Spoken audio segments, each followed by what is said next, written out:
What is going on today, you beautiful, blessed boys and girls? Thanks so much for tuning in. Today, we got a special topic, one that's near and dear to my heart. I'm really excited to talk to you guys about this, and that is how I escaped corporate, the blueprint of how at 37 I was able to fire my company, become my own boss, and choose what most of us want, really, I think, more most in life, and that is freedom of time and the ability to spend each day kind of working on things we choose. So I'm going to lay out the blueprint that took me from getting from step A to step Z to be able to fire my company.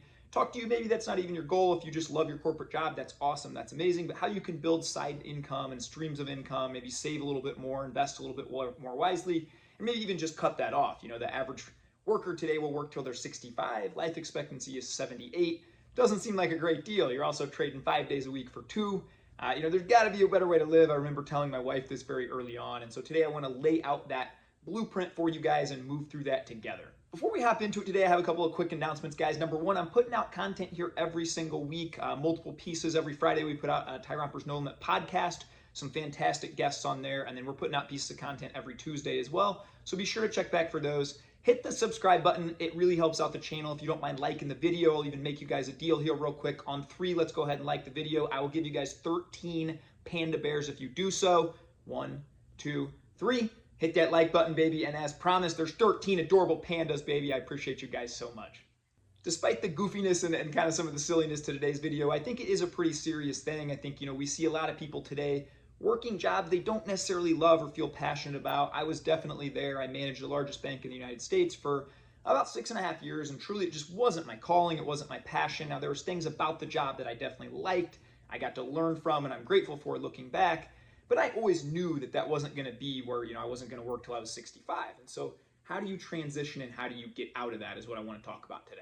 I'm going to put this quote up here real quick. And it's, Joe Rogan had this famous quote. He said, "A lot of men lead quiet lives of desperation today."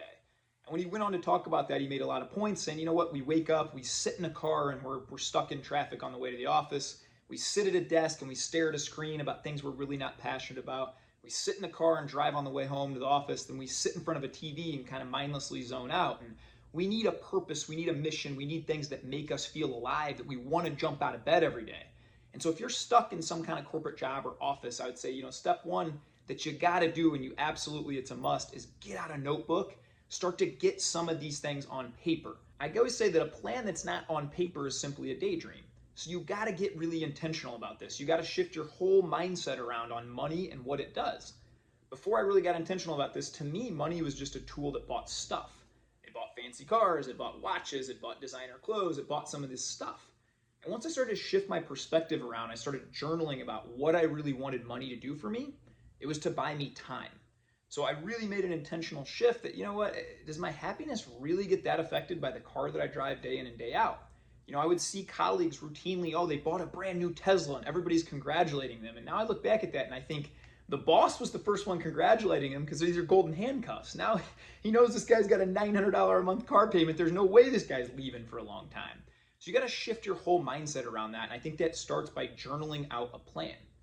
Me and my wife sat down together and we went over our finances. We looked at things. We made a budget. We said, hey, here's X amount we need to get to. So let's start to reverse engineer and work our way back. Another thing we started doing was getting really intentional with selling stuff and just getting rid of the excess. We found a lot of freedom in this as well, but just kind of making our lives a lot more simple. We went through our subscriptions and our monthly subscriptions and found that, we had 8 or 9 subscriptions that we just weren't even using. And you think, it's only $10 here, $15 here, but those things add up over time. And the way I shifted my mindset around money was, essentially for us, our nut every month is around $4,000. Well, every $4,000 I get invested is one less month I don't have to work, that I can do whatever I want to do. And so we just started making these minor changes with a budget, with getting these things down on paper, and that really sets the wheels in motion. So that's step one. Now, once you get that plan in motion, the next thing you really need to do, and helps to have a spouse or a partner that's really on board with you, is you got to decide, I don't care what others think. You're gonna be labeled weird at the office. You're gonna be labeled, I had a few of the coworkers just kind of razz me, give me a hard time. Again, I go back to that illustration of the coworkers, always buying new Teslas and buying new things. Everybody's congratulating them. You got to shift your mind around to, hey, that's what society programs you as normal. It is normal. The average American's over $6,000 in credit card debt. They can't come up with $1,000 for an emergency if they needed to. And so you need to decide today, you're not going to be normal. If you don't want to work until you're 65, then you have to do things that aren't normal, that go against the mainstream. So for me, what that looked like was first meal prep. You know, I was eating out 4 or 5 days a week, and these lunches, not only were they not healthy for my body and not fueling me to be the best me, I was going to pizza buffets and, fast food places and all these things, but it was $12 and $15 and sometimes $20 a day for lunch. Found out I could meal prep for less than $20 a week. In fact, about $14, $15 a week. So now I'm saving right there just off the top. If you do the math, you're looking at thousands of dollars every single year, and that compounds over years if you're just investing that difference. So that was a big thing for me. Another one, and you hear this kind of made fun of sometimes, you're not going to get rich by cutting back Starbucks, but I was going to Starbucks every single morning and sometimes a second time at mid-morning. Those were $5 and $6 cups of coffee, and my bank had free coffee. Now, it didn't taste as good, but I just started to train myself and wean myself down. And again, it was healthier, drinking the 700 calorie dessert frappuccino. Now I just kind of trained myself down and got on black coffee. So it not only saved $10 a day a lot of days, or at least $5 or $6 a day, but a lot of those calories, and you got the body in the shape that I wanted it to be as well.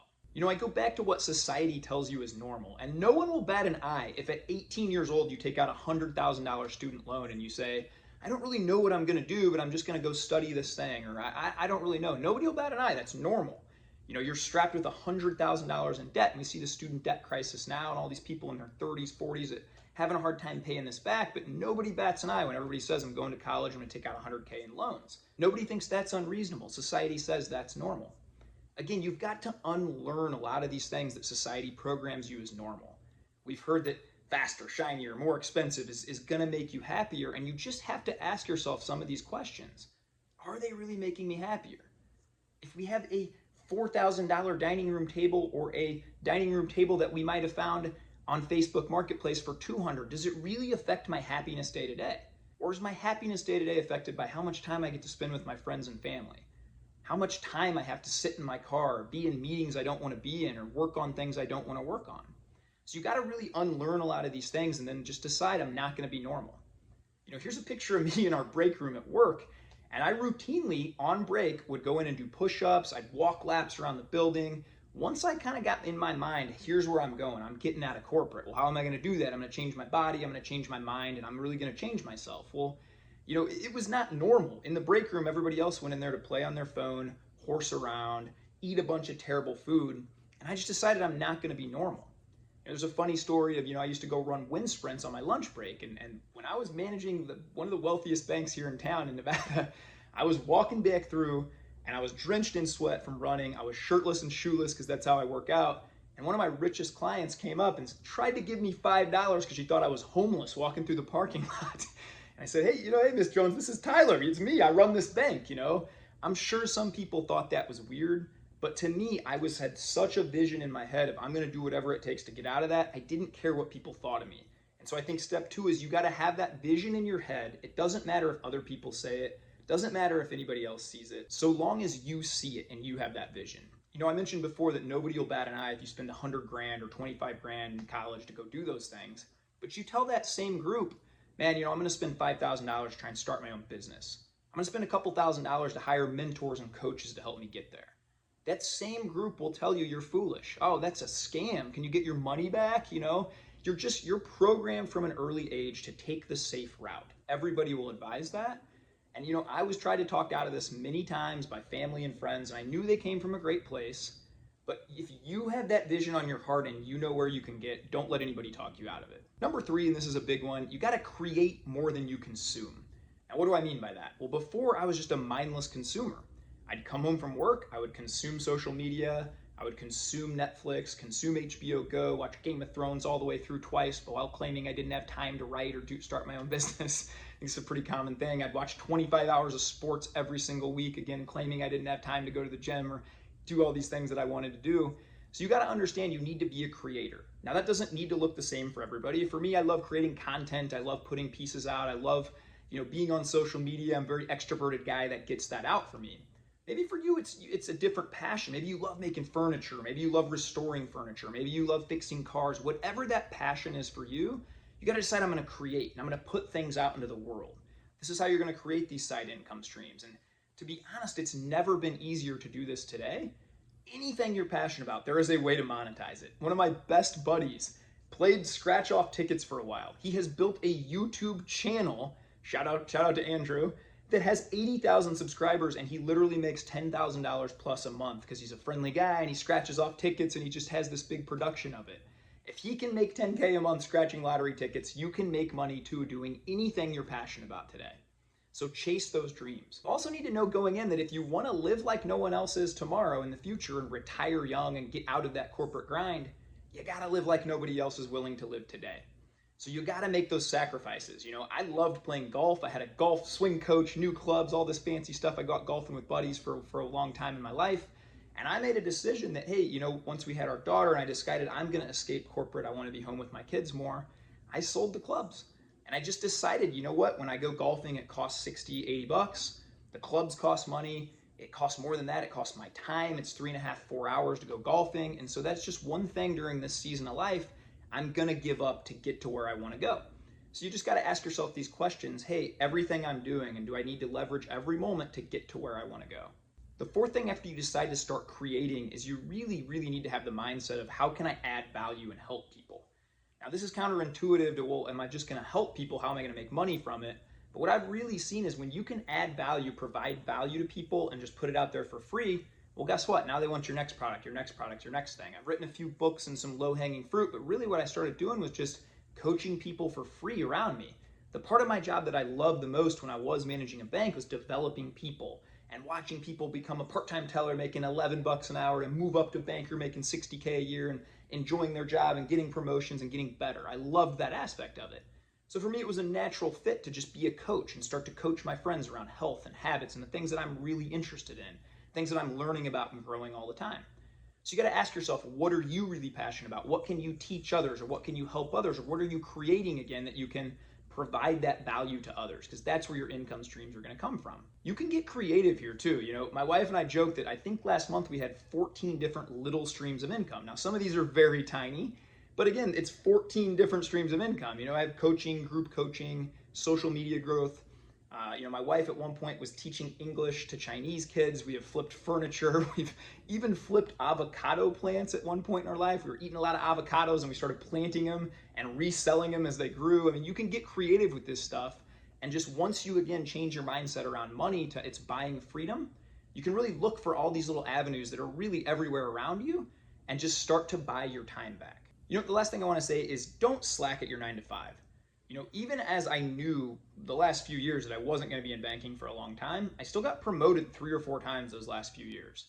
How you do one thing is how you're going to do everything. So I coach people a lot and talk to people a lot now that are in the process of transitioning out of that corporate job.